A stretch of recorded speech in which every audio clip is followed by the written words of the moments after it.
Now, meanwhile, Kevin Rudd has been door-stopped by the media, this after Trump criticised him last week. It's just tonight. Is it good to have patched things up with President Trump? He doesn't forget people who quote say well, bad you know about something? him. You know what I think is that the Prime Minister had an excellent meeting with the President of the United States, and we're here to do a job. Is it good to have patched things up with him, Mr Rudd? Mr. Rudd, what do you think of those comments from Donald Trump that he doesn't forget people who quote say Well, bad about him? you know what I would say is that I'm from America and I'm here to help, and my name's Kevin. Oh, that was kind of a cringeworthy line. Cameron, do you think he will ultimately stay on?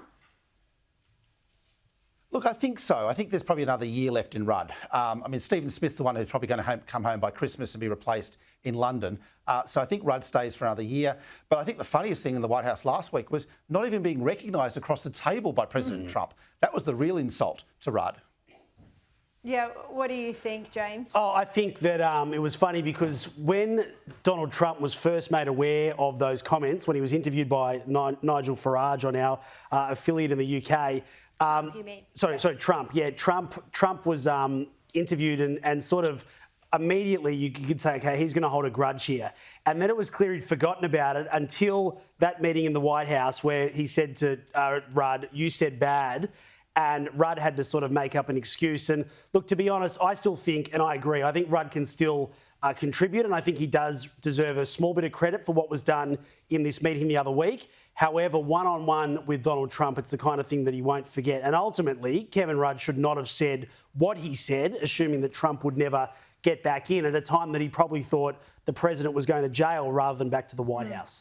By the way, I don't think Trump did forget. I think it was just a line. I don't know who your ambassador is because, you know, he knew it would hurt, right? But I think he knew he knew who was going to be in that meeting and he knows what Rudd had said. Yeah. Now, Cameron, you've got stuck into the United Nations in your column this week. You say that it's time Australia recognise the need to unhitch our future security from the United Nations and instead embrace our true friends and allies. Well, that's right. I mean, I think the United Nations had its place after 2 world wars, but it's not fit for purpose any longer, Sharri. It's become a citadel of wokeism, but also, too, appallingly anti-Israel. And let's just call it for what it is. I mean, there were 1.5 million people starving in Gaza under Hamas in 2022, but no UN motions, no court cases, no nothing. But Israel starts to self-defend, and wow, the UN is suddenly in action. No, the hypocrisy is rank. And they've done nothing in Ukraine, nothing to stop China aggression in the South China Sea, nothing to stop the Middle Eastern problems. You know, they moved a motion against Iran. Well, it took Israel and the US to bomb them to actually stop that nuclear threat. Yeah, so the UN is utterly irrelevant, other than being, as I said in my column, a circle jerk of NGOs, hangers-on and a few diplomats who think they're still relevant at the UN General Assembly. I'd say also, I don't know why we keep turning up just to be lashed. And every time we have one of these meetings, particularly on energy or climate change, Australia is isolated and told that our coal exports are a major contributor to what is going on with global temperatures. Now, it's simply not the case. What we burn here and what we export is not. China is, and the UN picks and chooses which issue it goes after. It's been terribly unfair on Israel, but also at the same time leaving out, there's been atrocities occurring across the globe that it hasn't said a word about. So I think we can give them a miss, in my view. And played no role in the current ending of the war, if you like, with Israel and Hamas. That was all down to the President of the United States. Now, let's have a look at this report card on the Prime Minister. Now, the Centre for Public Integrity has given Albanese an F on transparency, an F for fail. And it says the government has failed on 6 of 7 key fields, including secrecy, jobs for mates, and reining in lobbyists.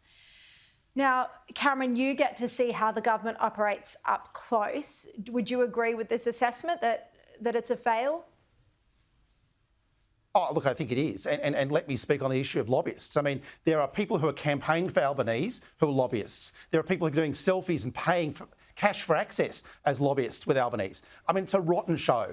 And the state systems, be it Queensland or New South Wales, are much, much better. Far more integrity at the state level than the federal level. So Albanese needs to be called out this. I'm glad the CIP has, but his first action should be reforming lobbyists in Canberra. So just to clarify, when you say cash for access, what you're saying is donors who support the Labor Party are then getting access to meetings as a lobbyist. Absolutely. So the lobbyists are showing up with their clients' cash or their own cash, buying access, buying that seat at the table, buying the selfie with the Prime Minister, and that's what they're paying for, and that's a disgrace.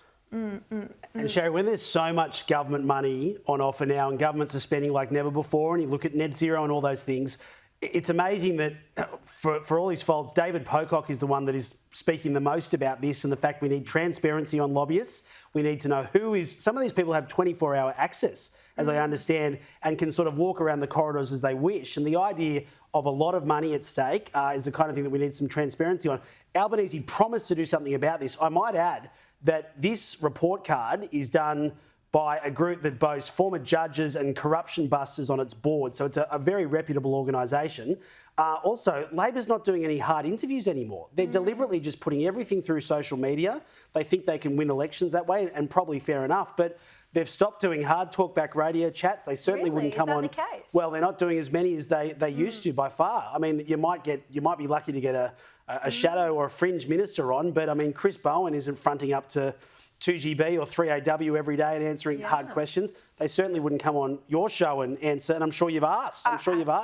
So many times I've asked for Albany. I mean, to think, not that this is about me, but I'm the only Jewish nightly television host, and even right after October 7, with the anti-Semitism crisis, the Prime Minister would not do an interview. None of them would. Yeah, they're being very, very deliberate in avoiding the tough questions, in my view, and just putting everything on social media where it's all a big joke. Yeah.